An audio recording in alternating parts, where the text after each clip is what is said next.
Hello, everybody. We are here in another episode of Grow Your Opinion. This is Sam from Melodic Metal Suggestions, and today we have a band that I've been following since the beginning when I started with the TikTok channel. For some reason, they appear in my TikTok, and I just love it. I went to YouTube and I started listening to them, and their music really engaged me. And then after some times when they were like releasing more and more singles, I loved them even more. And at some point, I told Leoncito, you know what? I'm gonna make the big question. I'm gonna ask them for an interview. I know that they are very busy, and let's see what they say. And luckily, we are here now, and I'm very happy because I'm a big fan since the beginning. How are you today? Hi, Hi. we're Mitch and Jade from VANITAS. Thank you so much for having us today. Yeah. No. It's our honor to have you here. Too Yeah, kind. Yeah. So, Leoncito, how are you? Well, hi everyone. Thanks everyone for being here, and thanks to you. So I will start really quick with this. So, who is Vanitas, and how will you define your style? So, VANITAS are a five-piece prog metal band. We're from Birmingham, UK. We like to call ourselves cinematic gent. The reason being we like to combine elements of progressive metal, metalcore, and gent with big epic orchestras. So think about the sort of things you'd hear in video games, movie soundtracks. Final Fantasy especially. Yeah, like that sort of thing. Wow. Yeah, as I said at the beginning, I love the way you've been managing your social media because because a lot of bands, they release the EP and they are just uploading in TikTok, in Facebook, just like a small pieces of their music videos. But you've been very smart in making your own videos, like the whole band, and you do like a playthrough. But essentially, in a lot of the videos, we can see more or less who you are as persons. And that's something that people love, I think. In my case, I love it. I just love it. And I think that you have a big potential, let's say. You have a big potential because your music is great. And honestly, for me, sometimes it's hard to identify what are you playing because sometimes you sound like a metalcore, sometimes you sound like progressive, sometimes you sound like a death metal. And then it's hard to identify which kind of style you play, but I love it because you don't have like a flat song that at some point gets boring because the same. Okay, the chorus, then again the body of the main structure of the song, then again the chorus, and then main structure, and then it's end. It's end of the song. So I just love that. And after that, this is gonna take me to the next question. That is, who or what are your biggest influences? I'll let you start this one. So, as sort of like the main songwriter of Vanitas, I kind of take influences from like absolutely everywhere.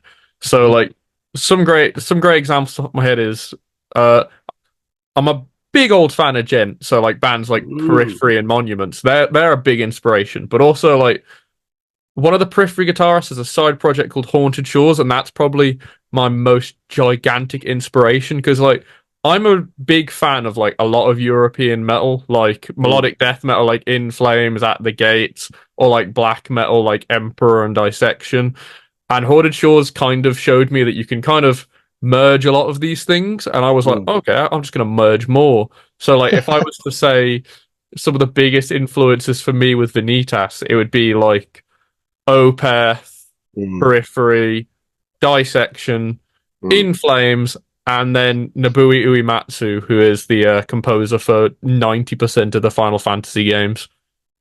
Then I'd say for me, I mean, very similar to Mitch, I'd say some of my top bands are like Periphery and Monuments, and they're big inspirations. Vocally, you know, I love a lot of bands such as like Spirit Box, Red Handed Denial, who the singer is Lauren Babick, who's quite popular on YouTube with her vocal covers. I absolutely love her voice as well. And what I really love taking inspiration from is that combination of clean singing and screaming, and everything I do, I just want it to sound catchy, and emotional. And like you said, I want it to be a roller coaster. I don't want it to be a flat line. Yeah. No, and you are doing it very good because Thank you. I love when you're screaming, like with a clean voice, but screaming is very, very good. And it fits perfect with the music. Later, we will know a little bit more about how you do your music, but I don't know how you do it and how long it takes for you, like to make one single song because they have so many changes and actually, and also the voices, they have so many changes, like clean, screaming, then guttural, and so many things that I don't know how you do it, but it's very, very, very good. I love it. Thank you. Yeah. Well, how will you describe your creative process? Well, I'd say whenever we write songs, as Mitch said, he's the main songwriter in the band. Other members of the band who aren't here, we've got John, Jackson, and Elijah. They've written parts of songs and whole songs themselves too. But generally speaking, it normally starts with Mitch. Normally we actually write songs separately. It's Mitch and PC. But recently we've started to experiment with writing in the room together, which has been interesting. Yeah, and that will be very different for me, especially. Yeah, that will be for things coming up completely past the EP, so things no one's heard yet. But for this EP, generally speaking, it'd be Mitch at his PC, writing some riffs. I know you want to carry on this bit. Yeah, so writing for me is probably a bit of a strange one in comparison to most people, because like there are bits where I'll jam it out on guitar and I'll be like, well, that's sick. Like if I bring out an example, the second verse of Queen of Nowhere, the chorus of Queen of Nowhere, and like the intro of Chaos Theory. Those are two examples. Well, those are a few examples of stuff I've actually wrote like playing guitar.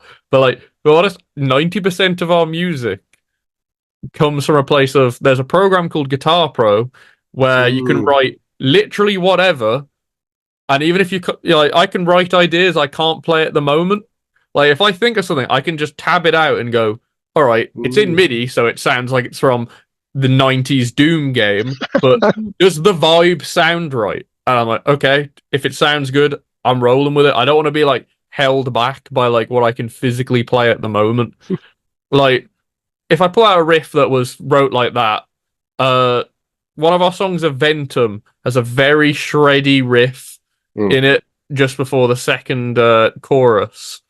And that was completely MIDI, like when I wrote it initially. It was actually like a piano part with chugs underneath.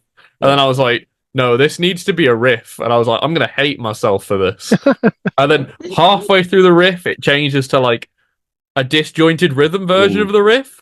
And then the only reason that disjointed rhythm version of the riff exists is because I accidentally copy and pasted the MIDI wrong. Oh. And then like I heard it was missing the first 16th, and I was like, oh, that could be a cool change. I'm just gonna edit that, and then so I just work stuff out by MIDI and then figure out how to play it, and obviously track it and play it live like that. But like that's a big process. I mean, continuing on from that, so what generally happens is Mitch has this demo on Guitar Pro, and then he'll send it to me. He'll send it to the other guys. They'll add their bits, and then it comes to me last. And normally when I write vocals, it's me at my PC, kind of humming ideas into my microphone. I tend to normally be melody first and then lyrics afterwards. But more recently, I've started doing it in kind of chunks. So I'll do like the melody of a verse and then the lyrics, and then the melody of the chorus and then the lyrics.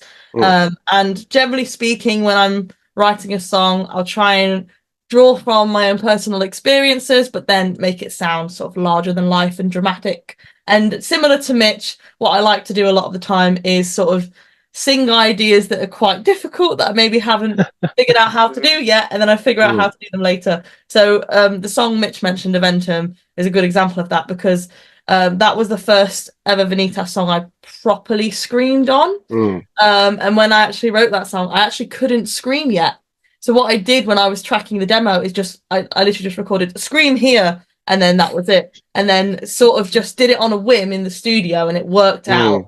And then sort of realized I need to figure out how to do this live, and then taught myself screaming to be able to do that one song. And then it just sort of developed from there. And then obviously with this new EP, Chaos Theory, I'm now screaming on it quite a lot. But that's really where it began. I should say as well, she is an absolute unit in the sense that Thank you. we'll like.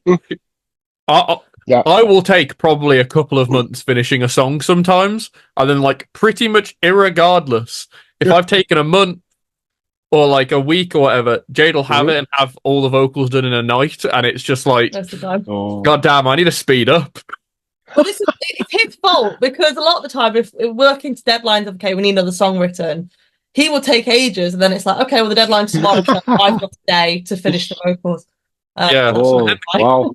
The quickest I've ever done a song was Chaos Theory, because it was like, basically that song was birthed out of, oh God, we need another song. We need it quickly. Let's see what happens. Actually, I feel like it's worth mentioning here. We do have a secret sixth member of VANITAS named Mike Clinton. He's a really good friend of ours, and he is to credit for the reason why we got Chaos Theory done so quickly, because essentially Mike writes with us a little bit. So you'll notice if you look at the songwriting credits on our EP, you'll notice that name pop up. He's not an official member of the band because he's still at uni in Wales. He lives too far away. So far. But he does kind of occasionally write the odd riff with us because Mitch and Mike are just really good friends. He's like my best mate and like really good writing chemistry. And honestly, if it wasn't for the fact that he lived like 150 miles away, he'd be in this band. Honestly, when if he does decide to move closer to us again, we're probably going to have him in the band as a keyboardist in the future. But we'll see. That's a long-term thing. Yeah. Maybe in a few years. Exclusive information for you. In a few years, someone will be like, nice. I heard it here first. I heard it here first. He's gonna be so happy he's watched this interview. Oh yeah, he probably will. Yeah. I'll literally be sending it to him immediately, like, listen.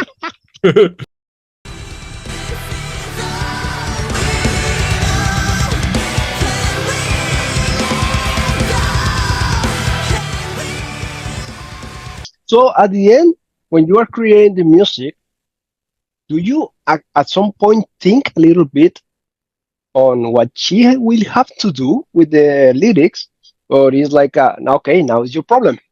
You have the music. Second one. It's mostly the second one, truth be told. Sometimes I'll throw out ideas and Jane will be like, Mitch, you're being dumb. To be honest, with the lyric, I kind of do my own thing, and generally speaking, when I show the rest of the boys in the band, they're like, yeah, that's really cool. If I'm ever stuck, I will ask. I'll be like, oh, I want to write something that's sad here, or I will kind of explain, I want to convey this message, I don't know how. And Mitch will sometimes we pull from like mythology or stories or TV shows as like inspiration for how to write certain parts. I mean, yeah. Or even like inspirations from songs I love, of like, if I'm stuck with the melody, it might be like, oh, we'll listen to this sort of song, give it this sort of vibe in the chorus. So we do help each other out, but a lot of the time I would just kind of go off into my own world, and then I'll ask if I need help. Jogging my memory a little bit there, I think one of the only instances in the band where I gave Jade an actual lyrical content ideas in a topic was Grey Morality, I think. Yeah, so Mitch kind of put out the initial theme of Grey Morality, and I sort of just ran with it. Yeah, and that's the only case of that happening, I think. Okay. And for example, do you have problems when you are creating the lyrics? Like, for example, you listen to the music and then you're like, oh, here I think that this word could be perfect, but the music changes so fast to another tempo that I cannot introduce this word. Yeah, I mean, I definitely get frustrated, especially when Mitch writes the weird proggy bits, and I'm like, how am I meant to write a catchy melody over this? But generally, I see it as a challenge, and every time I surprise myself of, okay, I figured out something to write over this. And learning how to scream has been a big help there, because a lot of the time, if it is a particularly fast, crazy section, I'll go, okay, I'm just going to scream here because that's going to work better. But a lot of the time, because I start melody first, I will just sort of hum random like syllables. So like for example, when I was writing Grey Morality, the can we go, I was going to go da da da da, and like go came out. I was like, okay, so I like the word go, and then I was like, what can I say that fits in the phrase of something go? And I was like, can we let go sounds cool, and it it sort of just develops from there, really. Yeah, and again, to call Jade a unit, I can throw weird shit at her, and she'll be like, "I'll figure this out." Like, EDG, one of our songs, EDG, has a section in it which is just like rhythmically just stupid. 5/4, 6/4, 7/4, 7/4, and it's kind of atonal in nature. It's not atonal per se, but I describe it as atonal because it's got like a weird pitch, like not really in a key, but It's sounds. not atonal, it's just very fast. Yeah, it sounds a bit fast and random. And I gave Jade that and was like, I don't know what you're gonna do here, but I'm sure you'll figure something out. And then she just comes out with this badass speech. I just thought, I can't really think of anything melodically that won't make it sound too cluttered, but given the message of the rest of the song, here would be a good time for a little speech. I took inspiration, that little speech I wrote. If you know the song Marigold by Periphery, they have a similar sort of thing going on. And I took a lot of inspiration from that song for that section. And I think it turned out pretty good. So. That's why I asked that question, because of that song.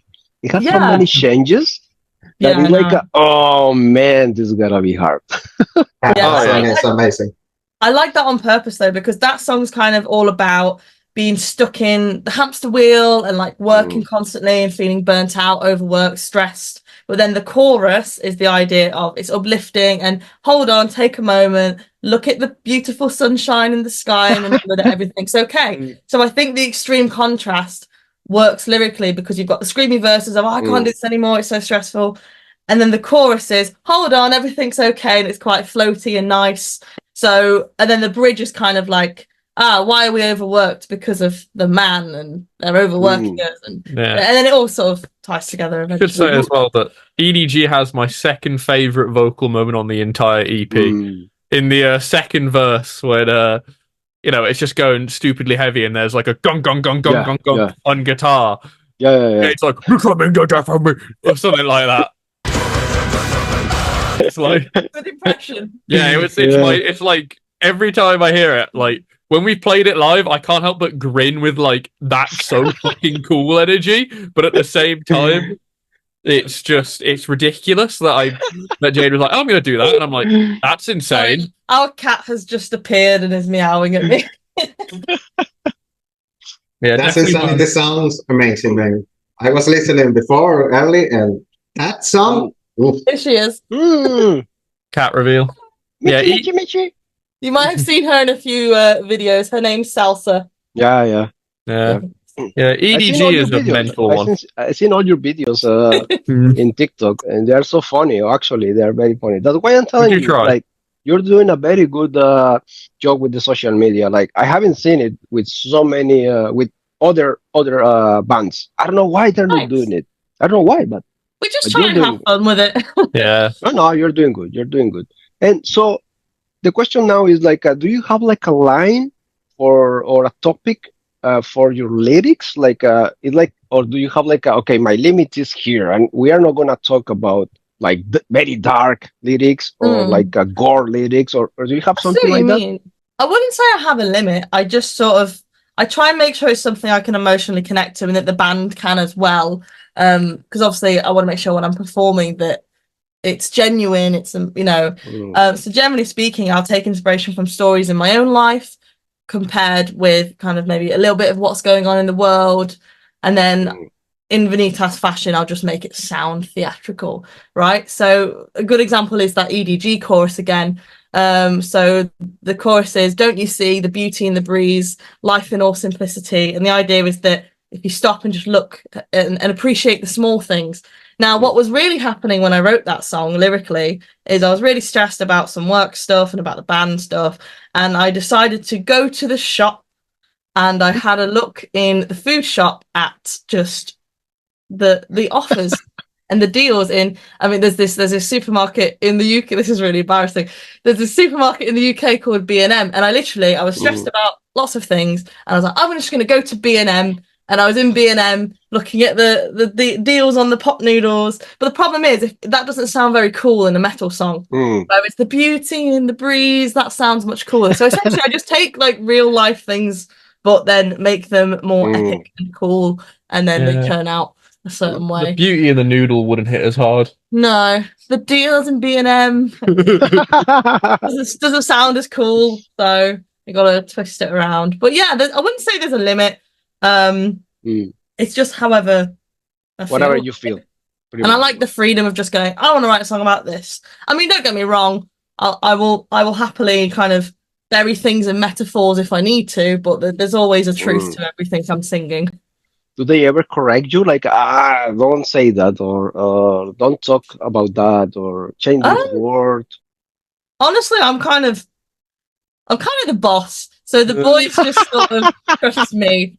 They just trust me, honestly. I've never had them have a gripe with a lyric I've written. So actually, that's a lie. Yeah, I was going to say, that's a lie. That's a lie. You want to tell this story? There's one. Mitch had one gripe with one lyric I wrote. There's a bit of an inside joke with the band that our very first single is like what I feel like.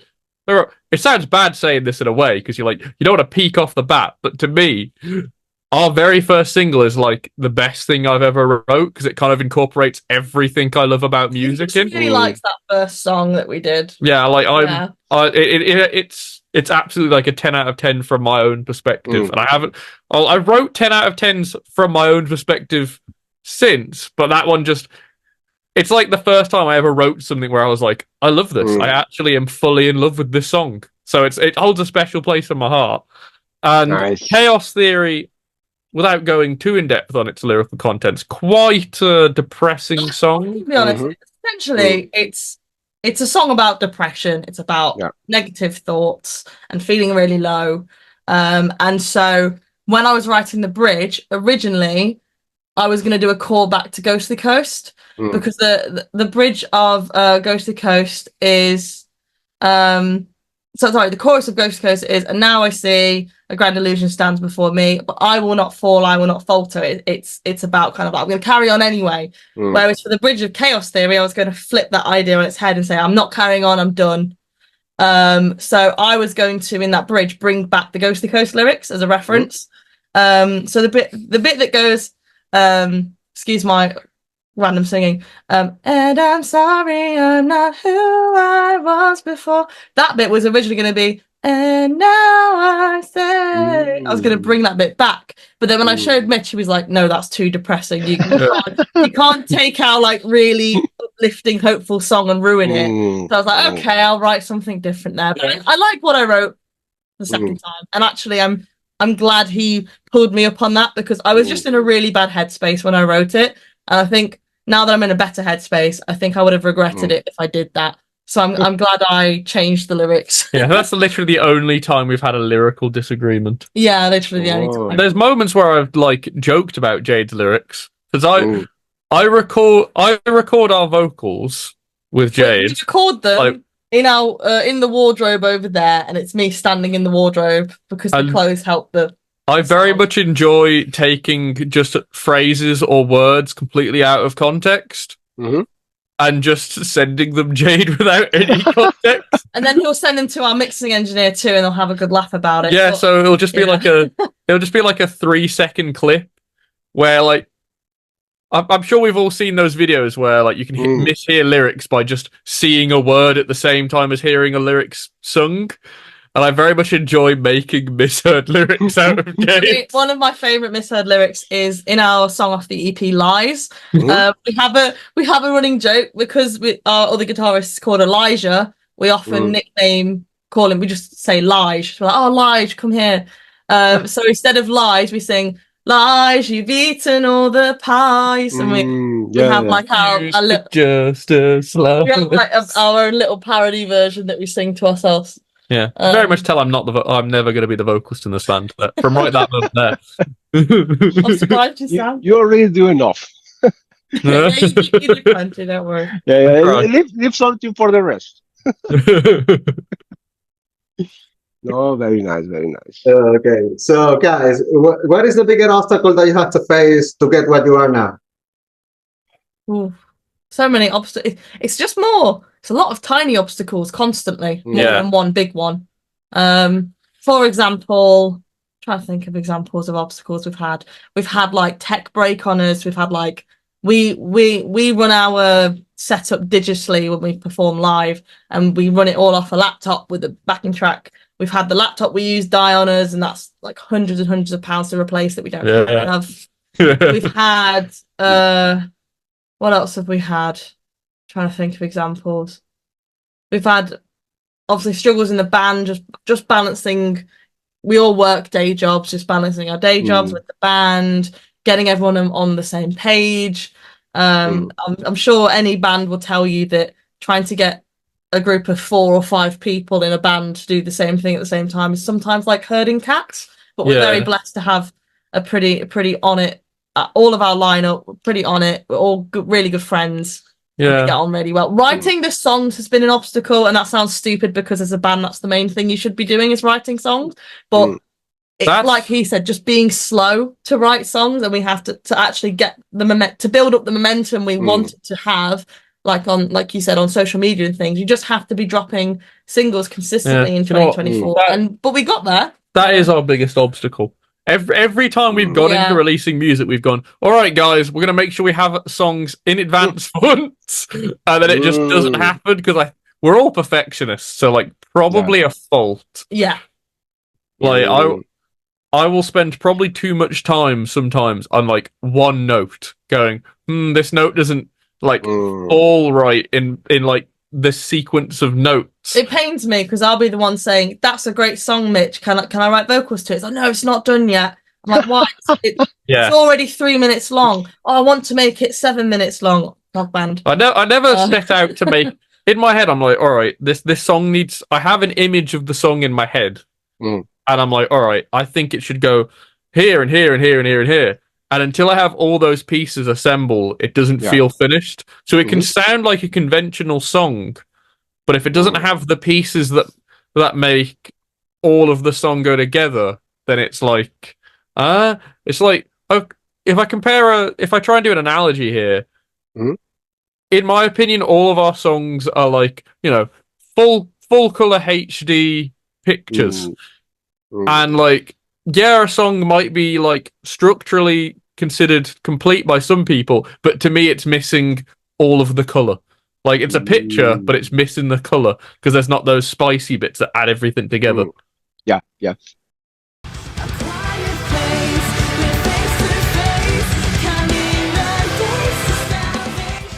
and actually, if you pay attention, I mean, for listening to metal, at some point you need to have some kind of listening skills. Because, for example, your band has so many details in the songs that you may have like the main structure of the song, the main melody, but if you pay attention, she's screaming while the guitar is like doing some like a small scale or something, but adding something small. But you have to be like musical, not expert maybe, but like at least trained in a way that you can identify all the more details that you put on the song. It's amazing. Honestly, it's amazing. Like, cheers. I mean, I think one thing that kind of helps us probably sound a little bit more smart than we are is there's a lot of cheeky reusing of ideas in our songs that, like, something might just be the same idea but in a different octave, or the same idea but with a tiny bit of extra notes added. A pretty good example of that, to out an example, is the pre-choruses of Queen of Nowhere. So, first pre-chorus, there's 3 chords, let me see if I can get my theory right here. A G major, an A major, and a B minor chord just ascending up, like a ba-do-do-da-do-do-da kind of thing. I don't have good pitch with my voice, but you get the idea. Yeah, of course. But the second pre-chorus, I've spoke to people about this because I'm curious if people pick up on it. The second pre-chorus sounds like a completely different idea, but it's actually hitting the same notes in that ba-do-do at the exact same time, but it's just got notes filling in the gaps. So it just sounds like a different idea, but it's still like the same general concept. And there's loads of little bits like that. Like, if I out one more bit of Queen of what Queen of Nowhere. Queen of Nowhere. Like That's like your own song name. if I out one more bit of Queen of Nowhere, just as an example, there's a small run in the second verse that ends the second verse and is also halfway through the verse, and that's revisited going into like the mad riff in the bridge. It just ends slightly different, and it's just like reusing ideas but in new contexts. So you can have these songs that feel like they go everywhere, but they kind of sound a little bit more musically consistent. I see. No, I but just nerded still, out for a sec there. I apologize. that's why I'm telling you that I can notice a lot of like progressive and very technical stuff in your songs. When they are like a very very heavy, you can notice that is like very technical, and Nice. I really like Well, it. I really like it. But I was hearing you, and I found three things that I love it. The decade, the gen, and before the chorus, how can be changed? Maybe it's and later it's Yeah. I love doing stuff like that. that way, and that complement is amazing. The sound of the bass is and something that I love it how you use it is the black bass. The black bass is Yeah, I it's honestly, in the perfect moment. It's not something like all the time, but when you use it, it's perfect. so Thank you. we have a very like I don't know what proper word would be. Is we do a lot of back and forth on drum parts, and I'm always like thinking, if with songs, I want those peaks and valleys. So like drums is a very easy way to help create like that sort of rise of tension and release. And also, our drummer Jackson is also an absolute unit. Yeah, he's a unit. He's amazing. He'll hate me for it for a bit, but then he'll be like, "Yeah, that works." Yeah, so Mitch will be like, "Oh, could you blast beat then?" He'll be like, "Okay," and then Yeah. he'll just do it. And The it's great. the Grey Morality's first pre-chorus is a good example of that, because obviously it goes from like just straight, what is it? I think it's snares on every single beat, then snares on every single eighth note, and then obviously it goes into a little bit of a blast right before it ends. And it's like I'm a drummer myself, so I know how to like communicate ideas to him, thankfully. But I do just throw really dumb shit at him sometimes and be like, "Can you just do this, please? I can kind of explain how to do it." Yeah. And I love that in the black bass is not the right. For example, is not every hit with the snap. No, it's like but the right is tang tang Yeah. tang, and that because it's not like you don't make the sound is just you don't destroy the sound. Yeah. I get what you mean. Perfect equilibrium. So I'll nerd out for a second there again. So that's like, generally speaking, there's two different types of blast beats. There's hammer blasts, which are kick and snare and cymbal all at the same time, and then there's traditional blasts, which are the like kick and a cymbal then a snare type of blast. And I'm much more of a fan of traditional blasts because they just sound less. Not to say like that, like kick, snare, and cymbal all at the same time. Hammer blast isn't like it might be bomb blast. I don't know. Blast beat names are stupid, but it's something like that. But not to say they don't sound cool because there are moments when that happens in our songs. But traditional blasts just sound busy without sounding like full on noise. Like it's a different texture. Yeah, that's a simple change of the cymbals is that's changed a lot. That changed everything. You can give so much more energy as well because your ear will hear it as a faster tempo as opposed because it's two things happening technically at the same rate but slightly out of sync. So your ear hears it as being faster than it actually is, and it's cool. It's a very cool little auditory thing that just sounds fucking killer. Put it simply. Very nice. Yeah, and when you play melodic thing on the guitars or wherever, and the black beat is just like cymbal and snare at the same time. You can appreciate the melodic thing. So that little change. Blast beats are very fun. They can be easily over abused because they are so cool. But as long as you kind of be like, right, one, your drummer's going to hate you if you want blasts all 5 minutes or for like 5 minutes of a song, and two, it just loses the impact. I think if you blast all the time, it becomes a different thing. Like there's the death metal kind of way of blast beating where it's fully for like, you know, the intensity of it, and there's I don't know, like the black metal way where it's more of like an atmospheric white noise kind of effect almost. Talked a lot about blast beats. I know. I apologize. I can. You touched on something very nerdy for me there. You opened a can of worms. No, good. Very good question, Leoncito.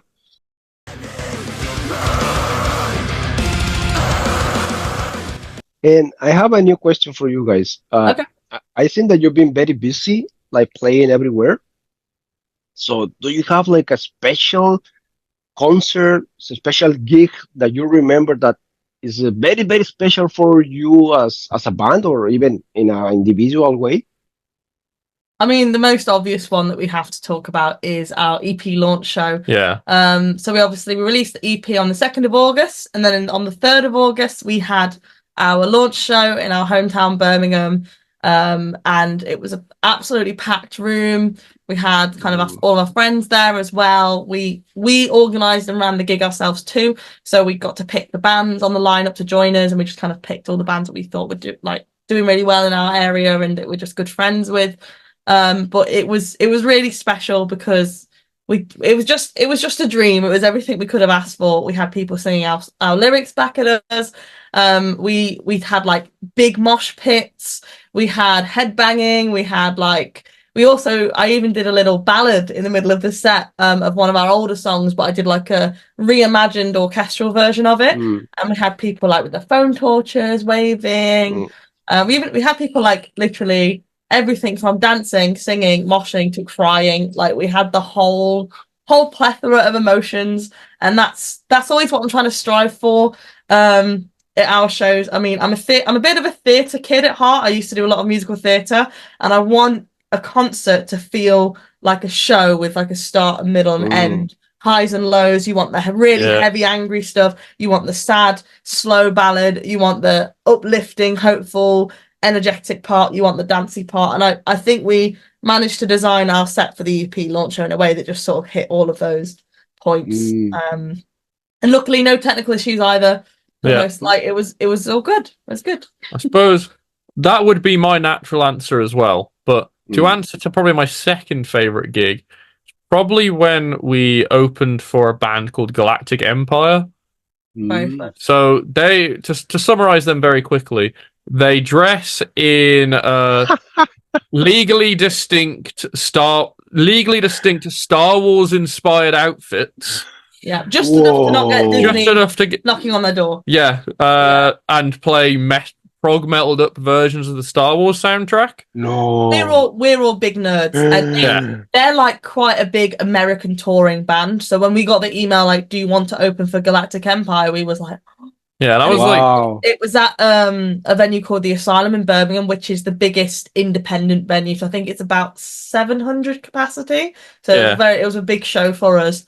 Also, like, it was so fun. I'd been listening to Galactic Empire since before I played instruments, so it was like, it was like the first time in being in a band where I was like, I'm doing the things I dreamt of. What is this? And then, not to mention, the other band that was on the lineup with us, who was the main support, was Seething Akira, who are also a really, really good upcoming band in the UK. Who they've done some amazing things. They've played Bloodstock recently. They played our favourite festival, Radar Festival, that we both got Radar. Yeah, we've both got Radar Fest like merch on right now. So it was a dream show. And then I feel like it's worth mentioning some of the shows from a long time ago. So before we were Vanitas, we were sort of the same band under a different name, but nowhere near as polished.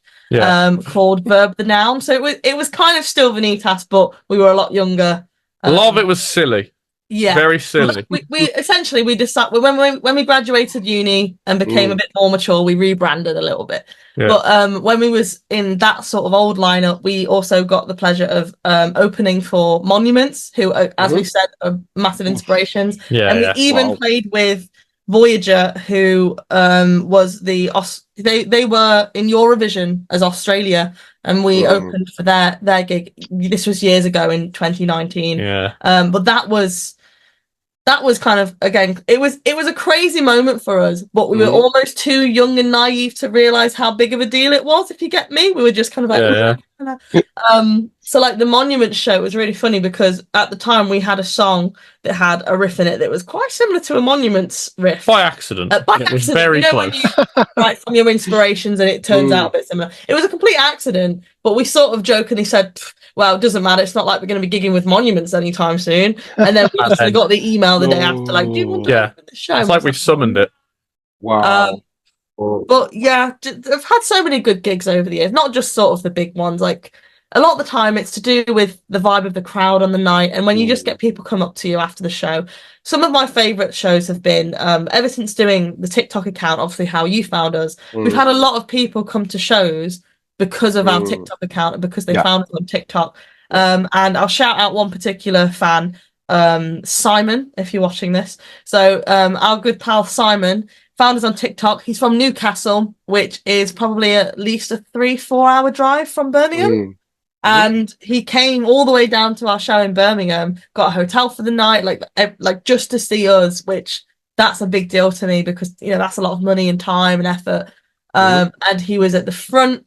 He bought loads of merch. He was at the front singing every single word. And I gave him a set list afterwards, said hi and chatted to him. And it's like moments like that you don't expect, where you're like, okay, people actually are listening to my music and like it, and they're traveling to see. And it's a weird moment because obviously for us, we're just in our little bubble enjoying writing music. And then when you actually see it in front of people, it's a whole different story. And it's amazing. We're so grateful.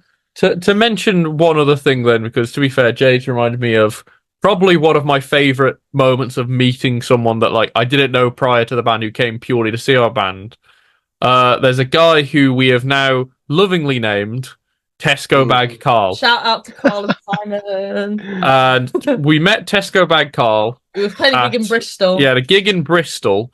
And so on our Spotify, I don't know if you've heard the song "I'm Here" off our Spotify, but that's actually a cover of a song from the Sonic Frontiers soundtrack. As in Sonic the Hedgehog. So Sonic the Hedgehog. He likes Sonic the Hedgehog. And yeah, I'm a very big Sonic the Hedgehog fan. I mentioned to, Carl didn't know about that, mentioned it to him, and he's like, that's really cool. Next time I see you guys, I'm going to bring you a gift. And I was like, okay, cool. He did mention it to me, and I kind of forgot about it purely because it was a busy night, and I was like, mate, there was a tiny bit of, maybe he was just tipsy and being like really polite offering this. But the next time I see him, he just comes with a giant Sonic the Movie poster that's been signed by the director, and he was here you go. And it's like, when I say giant, it's like the size of the ones that they put up in cinemas, like the people-sized one. Yeah. Wow. And it was just like, that's the coolest thing I will ever receive, because like, so lovely as well. Yeah, I would not have received that if I was in a band, and it's also so thoughtful because it's like one of my things that aren't band related. But and like, I know we make all those silly TikToks like, oh, we're small enough to come talk to you after the show. And yeah, on one end, it's a bit of marketing, but genuinely, I love talking to people after shows and just meeting all the different people from all the different backgrounds, walks of life. And because ultimately, I'd like Vanitas to kind of build its own little community of people that can make friends with each other, and just hopefully like it's an escape from everyday life. It's a time to our show, enjoy yourself, have fun. And that's all we really want. Especially to say that we want to do that for more of the, how do I phrase this? We want to do that for a lot of the neurodivergent crowd as well. Yeah, so I think that's a big part of our band, is obviously we're like, I feel weird about the term female fronted because some people use it in a not good way, but we are obviously female fronted, and whilst there are some absolutely amazing women in metal, as you probably imagine, I'm normally the only woman on most lineups at shows. I'm not a lot of time the only woman in the bands, so I want to kind of make it a safe space for women who enjoy metal. Also in the band, a lot of us are not straight, you know, LGBTQ plus, and a lot of the time, in the past, metal has been sort of very much like, oh, it's masculine and it's for, you know, it's for this one type of person. And I just want, you know, regardless of who you are and what your background is, I just want metal to be for everybody. And like Mitch said, we're quite neurodivergent in the band, you know, autistic and things. I mean, want it to be a safe environment for people to just nerd out. That's why we did the Sonic cover. I mean, we want people to be able to nerd out, be themselves, have fun, and not worry too much and just enjoy themselves. Correct. And that's kind of where a lot of our inspiration comes from too. Apologies, we can easily tangent. Oh yeah, it's mental. We're the two of us. You'll never get us to shut up. Yeah, we are the tangent band. We're not gent anymore. We're tangent. No, actually, I would love to see you live because I can see the energy that you have just in the small videos of the playthrough that you have in TikTok, where no audience, nothing, is just you, and you can feel the energy. And I think you uploaded like one of your latest videos is one jig that you had, and the energy looks like very, very nice, and all of you are very charismatic in the scenario. Thank you. Leoncito, we need to watch them live. The problem with Leoncito is that he's in Venezuela. I'm in Norway, so I'm closer. Wow. Well, I'm a little too far. I'd love to play in either of those countries. Obviously, we're only just doing our first UK tour, but if we ever get any opportunity to go abroad for a show, that would be a bucket list. Yeah, I mean, like a dream come true. I personally have a few like bucket list cities that if like I could choose anywhere, I'd love to play. Like Helsinki in Norway is one, because if I'm honest, I'm a big black metal fan. I kind of want to go sightseeing a little bit, you know, like go to Helveti or something. Correct. Where all the like 90s black metal shit went down. And I'm a big Meladeth fan. Like I said earlier, like In Flames at the Gates. I'd really like to play Gothenburg in Sweden because I know that's where like a lot of those kind of bands found their roots. They have like some kind of in Oslo. They have some kind of a festival that is like a weekend, and it's called Inferno. Ooh, I might that sounds really familiar. Yeah, it's like Inferno is pretty much like Hell Beta, but that's something else. That's a different one. I see that festival is what Timo Borghi played with Vortex and Moontains. No? Yeah, I can't remember that. Yeah, they always have like the main band. I think the last year it was Timo Borgir, and I think this year was this year actually. No, I think I can remember. I should say as well, Demi Borgir are a pretty big influence as well because like they've got for all of us. Yeah, for all of us. They've got so much cool shit going on. Yeah, I think, and we have it in one of our videos, Leoncito and me. We say that Timo Borgir and Cradle of Field, these two bands that people hate or love, they put black metal in everybody's mind. Yeah. One way or another. I've got a fun fact for you on the note of Cradle of Filth, which people are probably sick of me talking about it in interviews. So one of the former guitarists of Cradle of Filth, Richard Shaw, he's actually from my hometown, of like near Nottingham, Derby area, and he actually was my first ever guitar teacher, and used to work at the school I went to. And helped me teach my like first band. He's lovely. He's in like a Kevin Bacon kind of rule kind of way. Sorry if you don't know the Kevin Bacon rule. I know how ridiculous of a reference that is. If Richard Shaw, the old Cradle of Filth guitarist, had not told Jade to go to the uni we met at, this band wouldn't exist. Oh yeah, like he's a big reason why this band exists. Yeah, because obviously he was my first teacher, and even though I'm not very good at guitar anymore, that is entirely not his fault because I didn't practice enough. But he kind of first got me into music properly. He helped me get my first sort of little school gigs, and then when I was looking at universities, I was like, where should I go? And he recommended a place in Birmingham. I moved to Birmingham. I met him at uni. Yeah. We formed this band, and here we are, however many years later. Yeah, without Richard Shaw, this band would not exist. Oh yeah. That feels weirdly cool. You can say that confidently. Yeah, that feels weirdly cool to say. I've never came to that realization before. Well, I think for me, Cradle of Field is one of the bands that I have played the most in my life, and I always wanted to see them live. And I was living in US at that time, and they went to Dallas to play in a very small bar. Maybe we were like 300, 500. And I was in the front line, and I was so happy to see Danny Field in front of me, like spit on me, spit on me. You know, I was a big fan. I'm still a big fan, and I still don't understand why so many people don't like them just because they are so famous. Man, they are so famous. Get over it. They have great music, so it's unfortunate the black metal scene has a lot of elitism, whereas like as soon as it isn't their special little thing anymore, the black metal community is like, oh, we hate this now because other people like it too. Yeah, that happened with Emperor, if I remember right, when they brought out like anthems. Oh, I always forget the album name, Anthem of the Dusk or something like that. I always forget like the full title of it. I'm pretty sure that happened with them, and like a lot of black metal people hate Isan, the guy who formed Emperor now, because he's gone down the drug route. I hate this band. I hate this. I'm so cool. We like to make being not cool. Like we'll say nerdy stuff. We'll do embarrassing things, and who cares? And I think that's more cool than anything else, because you're just confident, and you're just like, yeah, I'm going to say some stupid things, but I'm going to have fun whilst I do it. Yeah. Like I told you before, I've been watching your TikToks, and usually when you are like sweeping up in TikTok, you spend 1 second in the video, to be honest. But with you guys, I spend like the whole video. Sometimes I repeat it 2-3 times, so a lot of views are from me. Well, thank you for helping us on TikTok. No. Thank you for helping the algorithmic grind. Yes.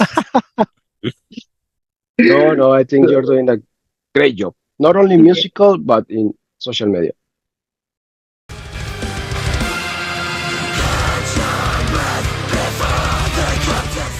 So, what are you currently working on? Well, really, now that the EP is done, we're still in that middle period of just breathing again, of like, the EP's out. Don't get me wrong, writing's already begun for whatever we do next. Oh yeah, we've got at least 2-3 songs in the bag already. Yeah.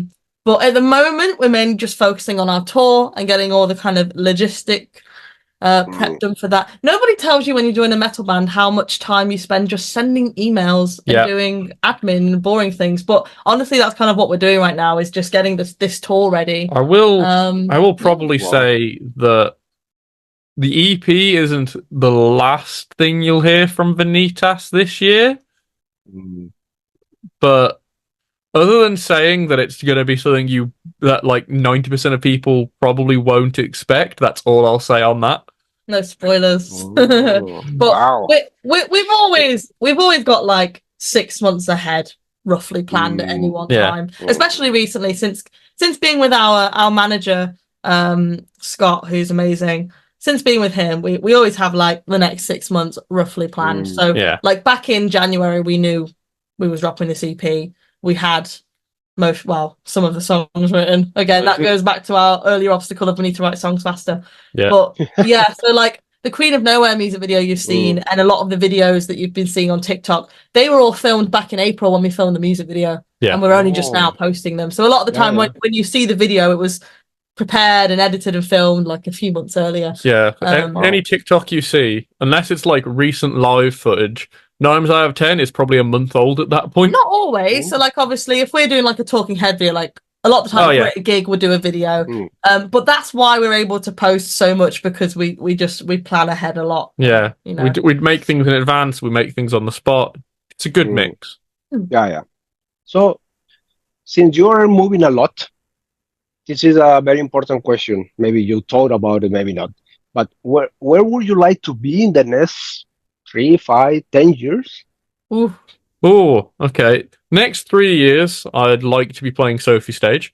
Next 5 years, I'd like to. I'd say 5 years for Sophie Stage. Hey, maybe I'm being. Hey, I'm gonna go out on the mad one and just say like absolute. This is what I'd like. I don't think it's gonna happen, but in an ideal world, this is like what I'd like. 3 years Sophie Stage, 5 year somewhere in Europe. hopefully Gothenburg, European tour. and then 10-year Japan. Wow. I would Wow. say for me, I just have like a list of bucket list things. Like I'd love to be played on BBC Radio 1 or Kerrang Radio. That's a big bucket list thing for me. As you can see, we really like Radar Festival. Yeah, Radar. So playing Radar Festival would be a bucket list moment. Playing Bloodstock Festival or Download Festival, again, big metal festivals in the UK would be another moment. I know it doesn't exist anymore, but if Tech Fest ever comes back, I'd like to play Tech Fest. Yeah, don't get me wrong, like playing stuff like Bloodstock and Download would be cool, but to me it would be infinitely cooler to play like Radar or Tech Fest, purely because as I was growing up, like for example Tech Fest, as I was growing up, that was like where you went to see the bands I love. Like if I reference, it's like the nerdy proggy niche. Yeah, so like if I reference a specific year, Tech Fest 2016 had like all of my favorite bands on almost. Like, I'm Wasn't talking... you not allowed to go because you was too young or something? Yeah, I was 17, so I couldn't go. Yeah, I wasn't allowed to go because he was still 17. You know, just to quickly say, the headliners were like people like Pliny, Intervals, Animals as Leaders, Protest the Hero, Fallujah, Fit for an Autopsy, Between the Buried and Me, Textures, Aiken. Like 2016 Tech Fest was like a who's who of prog and like death metal at the time. If I'm moving away from like bucket list shows we want to play, I'd say other bucket list moments for me would be like to have a feature from an artist I look up to. So to have, say, like a guitar solo or a vocal verse or something from an artist that we really like. That would be a goal. Also to, this is really boring goal, but I'd love to get to a point with the band where it pays for itself and it's self-sustaining. Obviously, at the moment, we do sell a lot of merch and we make money from shows, and that pays for some of the stuff. But obviously, as a smaller independent band, a lot of the time we are putting the hands in our own pockets. Yeah. So I'd love to get to a point where the band sort of pays for itself and that I can sort of do it full time, like do it as my life. Yeah. Like obviously, I'm realistically, you know, unless you become Ed Sheeran, you've got to be doing other things. But I'd love to, if I can kind of entirely just do music, that would be the dream. That would be the absolute dream for me. You know what? One tiny thing to add as well. I really like a vinyl at some point, just because I think that'd be neat. We'd love to have a vinyl now. It's just so expensive. Yeah, vinyls are so expensive. Obviously, unfortunately, in 2024, not too many people will buy them because obviously they just stream on Spotify. So it's one of those things where we have to weigh up the cost versus, you know, which is why we got some CDs. So we've got some CDs at least, but we thought vinyls are more long term. Vinyl one day.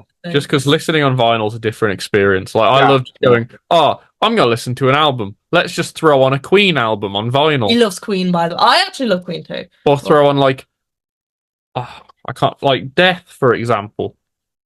I have a like, you both strike me as people who like death metal a fair bit. So I have a.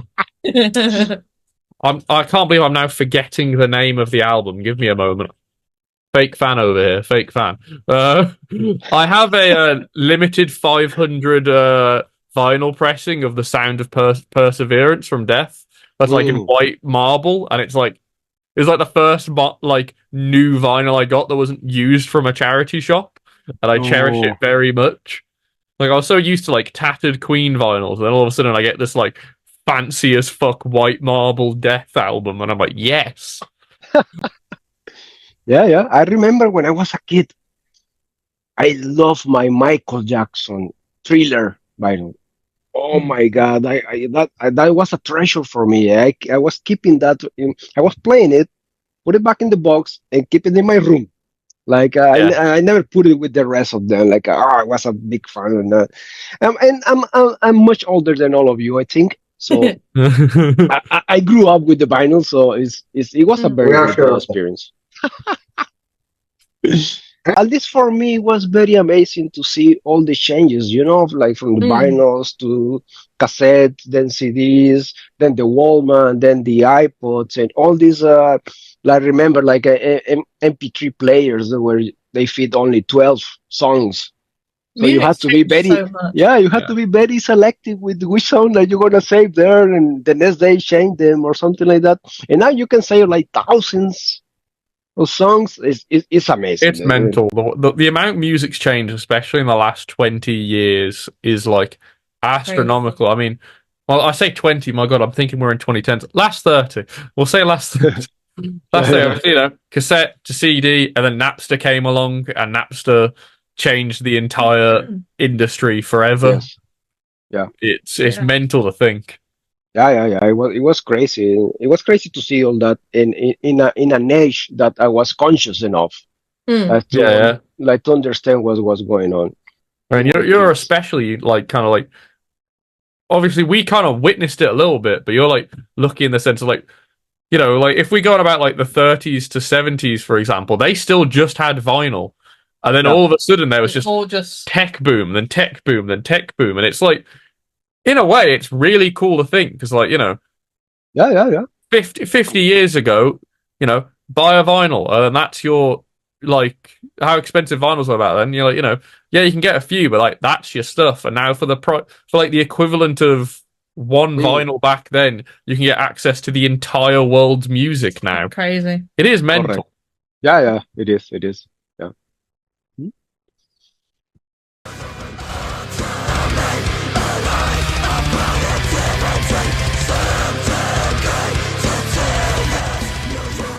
Well, guys, for all the people who doesn't know you, which of your song you recommended to start with? Oh, I would recommend. I've obviously got to plug the new EP, so I would definitely recommend Grey Morality. I think it's got a little bit of everything we do as a band. It's got the heavy stuff, it's got the kind of epic chorus, it's got the softer bits, it's got a bit of everything. For me, it would be just one song that you can to start out with, because I do have a top 4 personal favorite Vanitas songs. Go on then. So Ghostly Coast. Not the most recent thing, as I've said, but it's just my baby. Joke in the band that he does not shut up about Ghostly Coast. I'm very proud of it. But Ghostly Coast, because that was like the mission statement for the band when it was wrote. It was like, this is what this band is going to be like. It was also a little bit risky releasing a first single as an unknown band as a 7-minute song. Yeah. But it did work, so... Yeah, so Ghostly Coast, because it's a very much a summary of, well, I said it's a mission statement for the band. Eventum, because again, it's like with the introduction of Jade properly like getting into the screaming side of things, it was like, oh, this is a completely new aspect of the band. That's also kind of like I think Ghostly Coast isn't the most technical thing in the world, and I'd say Eventum was kind of the tipping point for us getting a lot more technical. It's almost like, I guess his top 4 is like a timeline of when things developed most in the band. And then the next 2 are just Queen of Nowhere and Chaos Theory, purely because those are 2 songs that are like they're my new babies. And they're the newest songs. Yeah, like Queen of Nowhere just has a bit of everything again, but it slaps hard in my humble opinion. And Chaos Theory kind of I really like Opeth, and like a kind of thing with this band for me that's like challenging is wanting to bring in that like Blackwater Park era like acoustic vibe, but not wanting to like dominate everything for it. And whenever I can bring just a bit of acoustic that's like, all right, this doesn't feel like, oh, we're suddenly an indie band or whatever now, but like, you know, it just hits that right. Yeah, like literally every time I sit down, I'm like, acoustic. What would Michael Ackerfeld do? Let's figure this out. And like, yeah, Queen of Nowhere and Chaos Theory both have that like acoustic flair to me. For me, I'm agree with Jade. Is gonna be Grey Morality. It has a little bit of everything you have in the rest of your songs.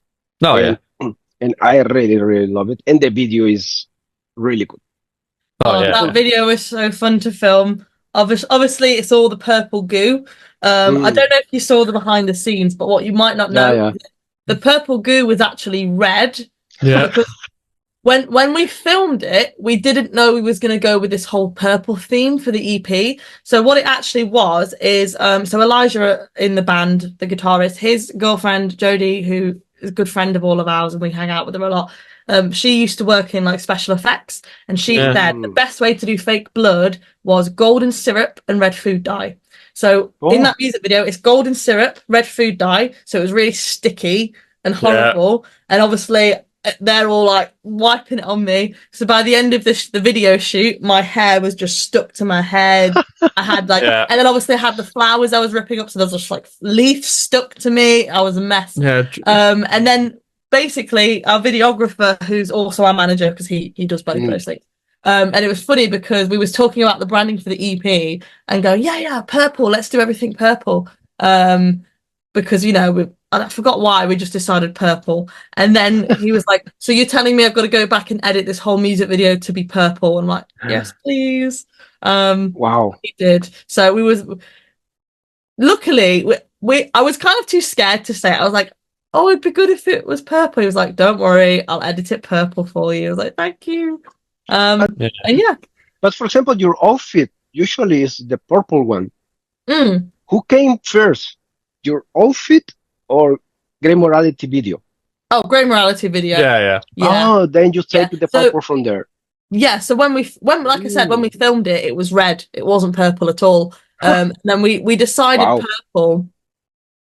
I don't even know. We just I think it's because purple is a cool color. Mitch likes purple a lot. The irony is that Mitch likes purple way more than me. I've just kind of I'm indifferent. I'm like, yeah, purple, sure, whatever. But purple's become like our brand now, so everything's purple. Yeah. When we play gigs, I do purple makeup, I wear purple clothes. But the irony is, I have people come up to me more often, being like, "Oh, purple girl, oh, I'll buy you something purple." And I'm like, I kind of just wear purple for the band. Like outside of the band, I don't really wear purple at all. But I don't mind. I like purple and I'm fine with it. Yeah. It's just kind of funny that people are like, oh yeah, she's the purple girl. It's him. He's the purple girl. I am the purple girl. Purple is my absolute favorite color. Like, if you ask me my like top 3 colors, purple, pink, and black. Yeah, it's actually a very nice color, purple, and it fits like perfect with the black. Black and purple. Yeah, I mean, very, very good combination. I mean, most of my clothes are black anyway, so that's just a convenience thing. To be like absolutely nerdy color-wise for a sec, the exact purple I try and go for with our branding, because Jade drew the icons for the EP. The artwork for the EP. So all of the artwork I hand drew, and then Mitch basically spruced it up on Photoshop. Yeah, I tried to go for the exact purple shade that Cadbury's chocolate bars are.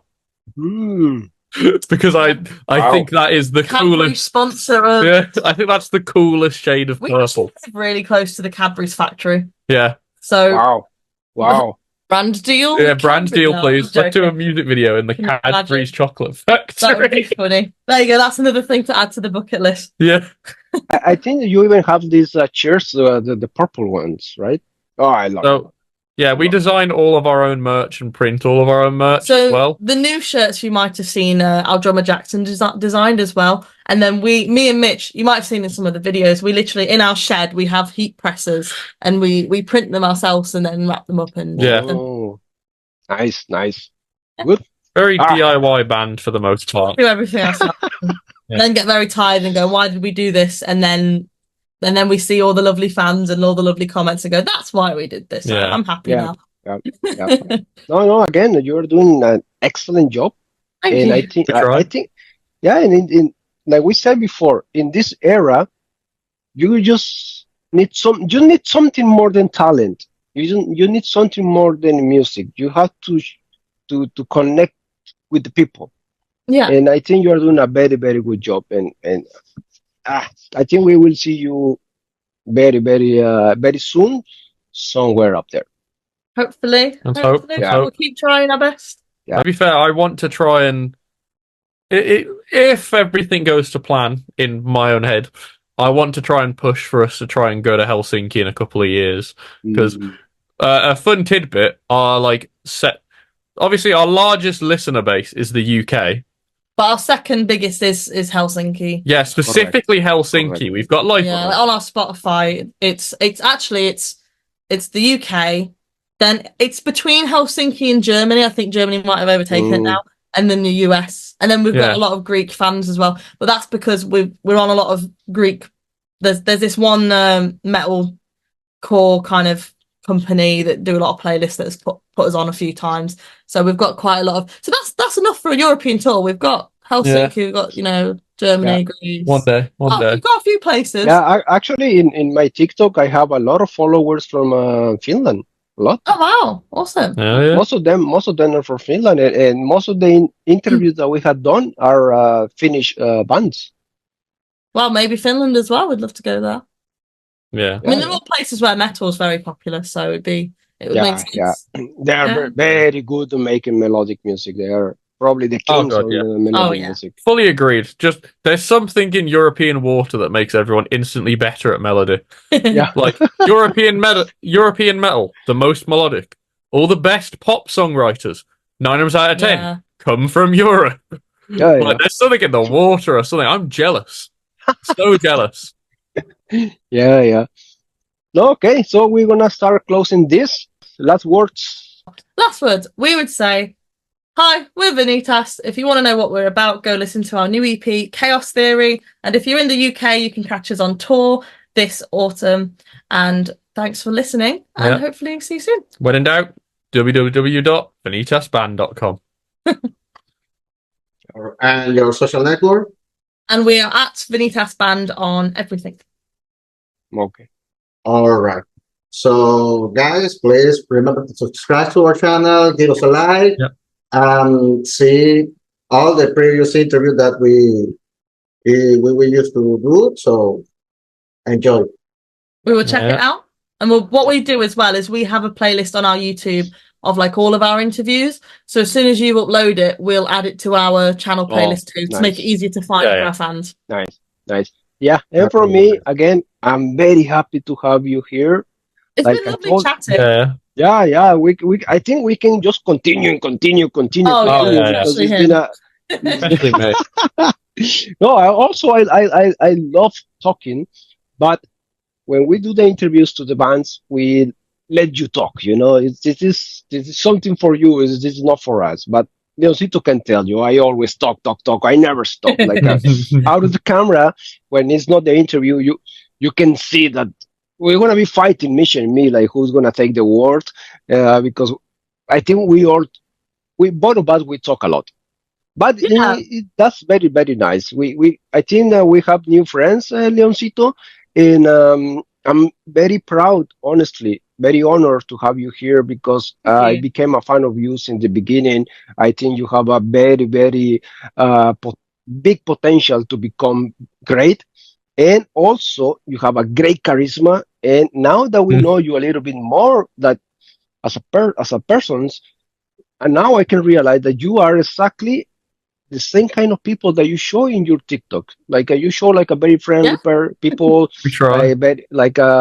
very close to your fans. And now we can say that yes, you are like. I don't think we have the ability to be any other way. Yeah. If we do ever achieve our dream of coming to Europe, we might see you at a gig one day. That would be really cool. Yes. And I want to see you, and I will go there, and I will present myself, and I will tell you, hey, this is Sam. Yeah. Like, hi, Sam. Yeah. This is a little Mexican that interview you. Okay, so I'm gonna end up this. So again, guys, I'm very honored again to have you here. I feel very lucky that you're here talking to me. I'm very, very, very happy that it's Jade and you, Mish, who are here with us. And I want to say send some greetings to the rest of the band. And thank you for this opportunity. And we wish you the best. And hopefully, once you become as big as you want, please remember us and give us another interview. Of course. Please. Yeah. Please, yeah. You can use this interview as a quote that we will. So you've got a hard bargain. Correct. So you can come back to us and be like, "You said you would," and I'm like, "Okay." Yeah. Like, a deal's a deal. A deal is a deal. Correct. I will do. Extract that part and make a TikTok. Or a reel as a proof. Yeah. That's the hard evidence. Yeah. Exactly. That evidence. Thank you so much. We've had such a fun time just chatting with you guys. Thanks, Sam. Thanks, Leon. And I'm sure we will see you again soon on TikTok or the internet somewhere anyway. And we'll be sure to share the video around. Yeah, I'm all the time trying to comment on your videos. I don't usually do it the whole time, but I think you can see me time to time. Oh, yeah, we Loading noticed. metal suggestion. Yeah. Yeah. Yeah, Time we to see. time, so that's perfect. Okay, It's guys. it's normally me responding to all the comments. Oh, yeah. That's perfect. That's perfect. Yeah. I usually put like black hearts there, like in your videos. I see that and I appreciate it. Thank you. Send you love, send you love. I'll send Okay, you my guys. Yeah, whoever is watching this, thank you for watching it complete, and we'll see you in another episode of Grow Your Opinion very soon. Thank you, and stay metal. Bye. Bye-bye. Okay, I'm gonna stop. Leon, I'm sorry. I've realised that we've taken Samuel as talking to us a lot, and I think he was trying to talk to you. I only just clicked. Because I think a few times you No, don't you worry, don't you worry. Yeah. Don't you worry. We make an addition or whatever that's. Don't you worry about it. No, that's fine. That's fine. But you've done very well to. I know you're saying about your accent. Your accent's fine. You've done very well to understand our accents. He's got like a Brummie accent, and then I'm originally from like Nottingham area. I live in Aberdeen for 2 years. Oh, okay. Oh, really? Yeah. And Yeah. I've been living overseas since 2008. And I remember my first boss. He was a Scottish guy in Angola, in Africa. And man, I thought that I knew English. I really thought I knew English. But we usually learn English from the Americans with the American pronunciation and the American accent. So when he started talking in the meeting, and then he told me, Sam, you gotta do this and this and this and this, and I was like, you got hard mode there. Yeah, that's like Scottish accent. Even I can't understand some of the Scottish accent. Yeah. Even sometimes they can't even understand each other. Yeah.